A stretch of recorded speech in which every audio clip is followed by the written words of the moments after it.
Uma vida com propósitos, de Rick Warren. Dia 13. A adoração que agrada a Deus. Ame o Senhor, o seu Deus, de todo o seu coração, de toda a sua alma, de todo o seu entendimento e de todas as suas forças. Marcos, capítulo 12, versículo 30. Deus quer você por inteiro. O Senhor não quer apenas uma parte de sua vida. Ele pede todo o seu coração, toda a sua alma, todo o seu entendimento e toda a sua força. Deus não está interessado em um comprometimento tímido, em uma obediência parcial ou nas sobras de seu tempo e de seu dinheiro. Ele deseja sua total devoção, não migalhas de sua vida. Certa vez, uma samaritana tentou argumentar com Jesus sobre o melhor momento, lugar e forma de adorar. Jesus respondeu que essas questões externas não tinham importância. Onde você adora não é tão importante quanto por que você adora e quanto de você mesmo se oferece a Deus quando adora. Existe a forma certa e a forma errada de adorar. A Bíblia diz: sejamos agradecidos e adoremos a Deus de um modo que o agrade. Hebreus capítulo 12, versículo 28. O tipo de adoração que agrada ao Senhor apresenta 4 características. Deus se agrada quando nossa adoração é conforme a verdade. As pessoas frequentemente dizem: gosto de pensar em Deus como, e então descrevem um tipo de Deus que gostariam de adorar. Mas não podemos simplesmente criar uma imagem pessoal de Deus, confortável e politicamente correta, e então adorá-la. Isso é idolatria. A adoração deve ser fundamentada na verdade das Escrituras, não em nossas opiniões a respeito de Deus. Jesus disse à samaritana: os verdadeiros adoradores adorarão o Pai em espírito e em verdade. São estes os adoradores que o Pai procura. João capítulo 4, versículo 23. Adorar em verdade significa adorar a Deus tal como Ele é verdadeiramente revelado na Bíblia. Deus se agrada quando nossa adoração é sincera. Quando Jesus diz que devemos adorar em espírito, Ele não está se referindo ao Espírito Santo, mas ao nosso espírito. Feito à imagem de Deus, somos um espírito que habita um corpo, e Deus concebeu esse espírito para que se comunicasse com ele. Adoração nada mais é que seu espírito reagindo ao Espírito de Deus. Quando Jesus diz: ame o Senhor, o seu Deus, de todo o seu coração, de toda a sua alma, está querendo dizer que a adoração deve ser genuína e sincera. Não se trata de apenas usar as palavras corretas. Você deve realmente querer dizer o que diz. O louvor sem sentimentos não é louvor, em absoluto. Não passa de um insulto a Deus. Quando adoramos a Deus, Ele olha para além de nossas palavras, a fim de ver a atitude de nosso coração. A Bíblia diz: o homem vê a aparência, mas o Senhor vê o coração. 1 Samuel, capítulo 16, versículo 7. Uma vez que a adoração implica regozijar-se em Deus, é necessário que suas emoções estejam envolvidas. O Senhor lhe deu emoções para que você possa adorá-lo com intensidade, mas elas devem ser genuínas, não fingidas. Deus odeia a hipocrisia. Ele não quer exibicionismo, fingimento ou falsidade na adoração. Ele deseja amor sincero e verdadeiro. Podemos adorar a Deus de modo imperfeito, mas não podemos adorá-lo sem sinceridade. Logicamente, só a sinceridade não é suficiente, pois você pode estar sinceramente errado.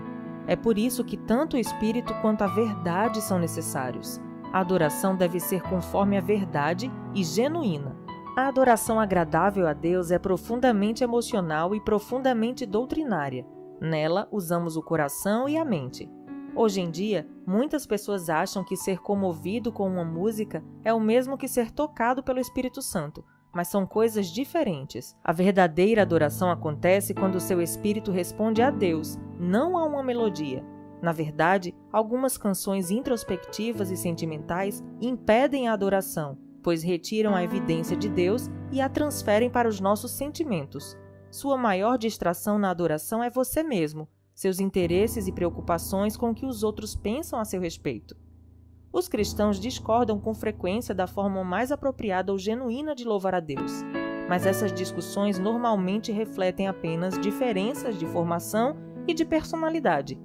Muitas formas de louvor são mencionadas na Bíblia, Entre elas, confessar, cantar, colocar-se de pé, ajoelhar-se, dançar, manifestar alegria, testificar, tocar instrumentos musicais e erguer as mãos. O melhor estilo de adoração é aquele que mais genuinamente representa seu amor por Deus, baseado na formação e na personalidade que Ele lhe deu. Meu amigo Gary Thomas observou que muitos cristãos parecem emperrados em uma adoração rotineira, uma rotina insatisfatória, em vez de viver uma empolgante amizade com Deus.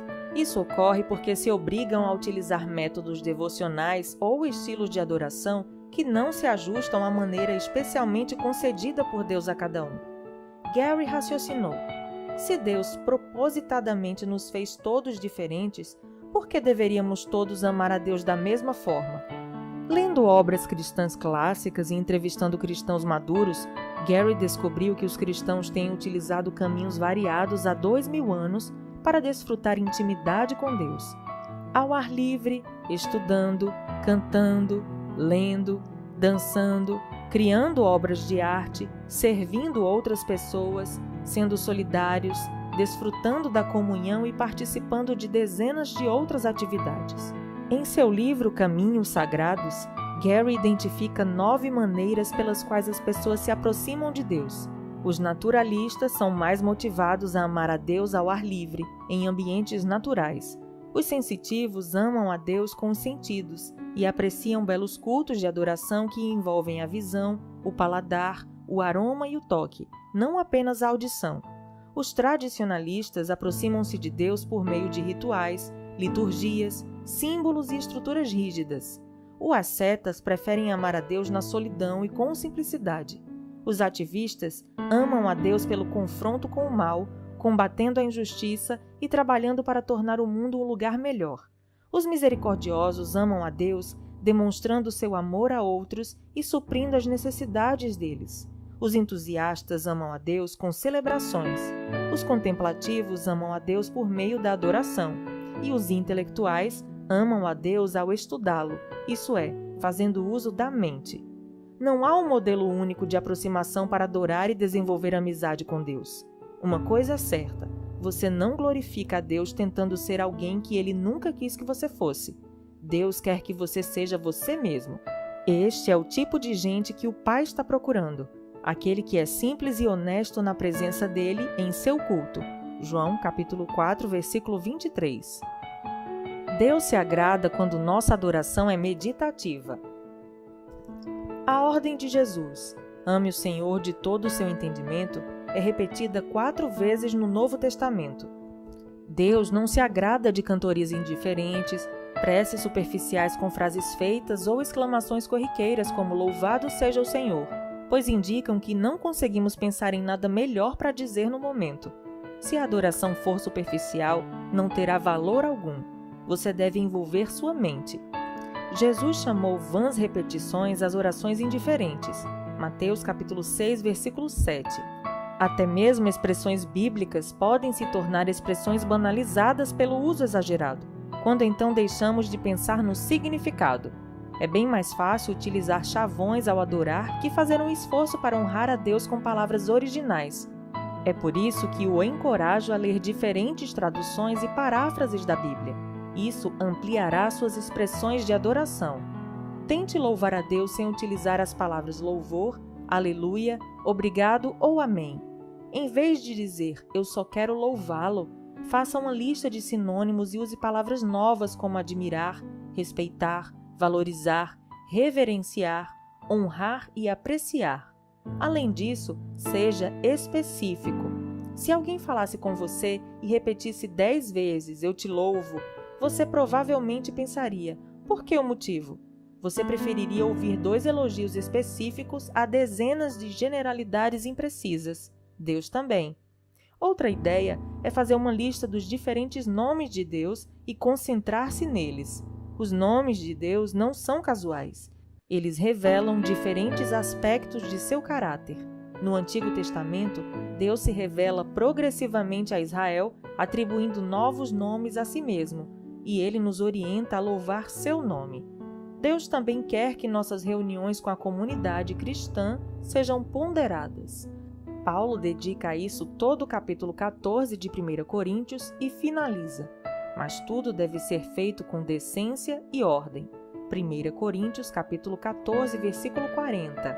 A esse respeito, Deus insiste que nossos cultos sejam compreensíveis aos não cristãos, quando estes estiverem presentes em nossas reuniões de adoração.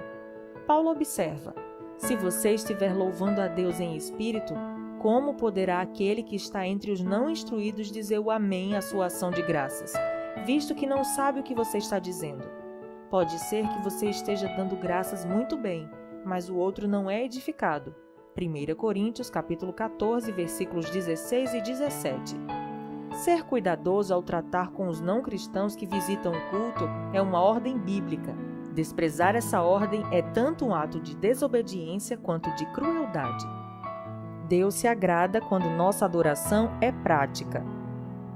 A Bíblia diz: apelo que vocês deem seus corpos a Deus, que eles sejam um sacrifício vivo, santo, o tipo de sacrifício que ele pode aceitar.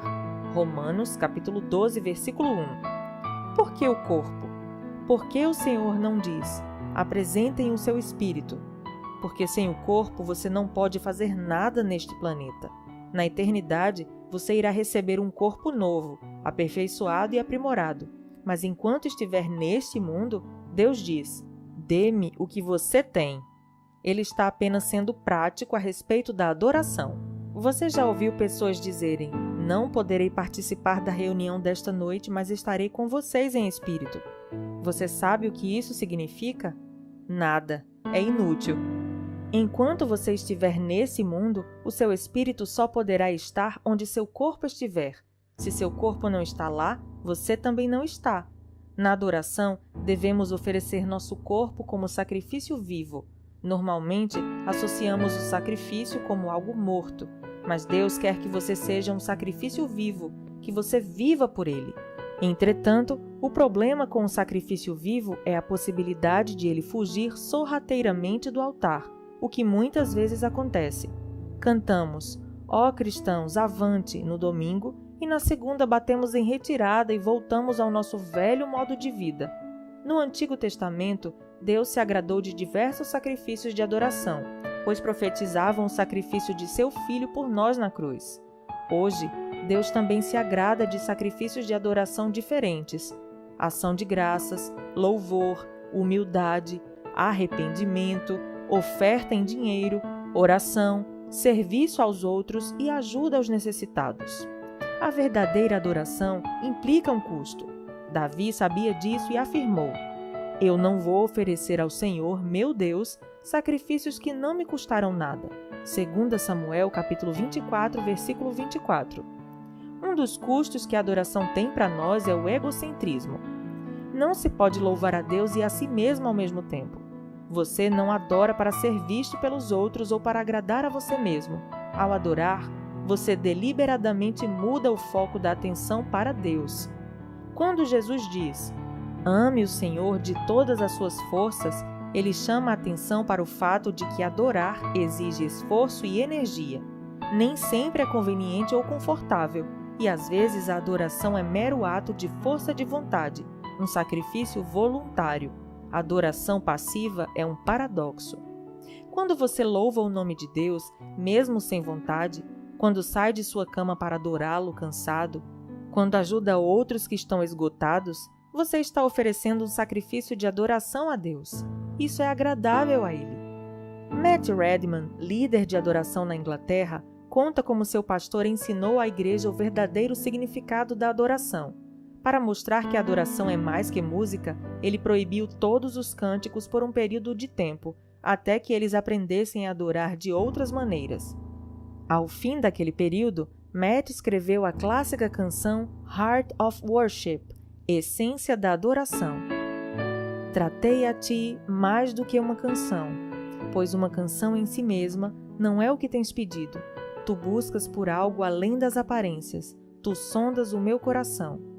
A essência da questão é uma questão do coração. Dia 13. Pensando sobre meu propósito de vida. Tema para reflexão: Deus me quer por inteiro. Versículo para memorizar: amá-lo de todo o coração, de todo o entendimento e de todas as forças, e amar ao próximo como a si mesmo é mais importante do que todos os sacrifícios e ofertas. Marcos capítulo 12, versículo 33. Pergunta para meditar: o que agrada mais a Deus neste momento? Minha adoração pública ou minha adoração em particular? O que farei a esse respeito? Até o próximo áudio.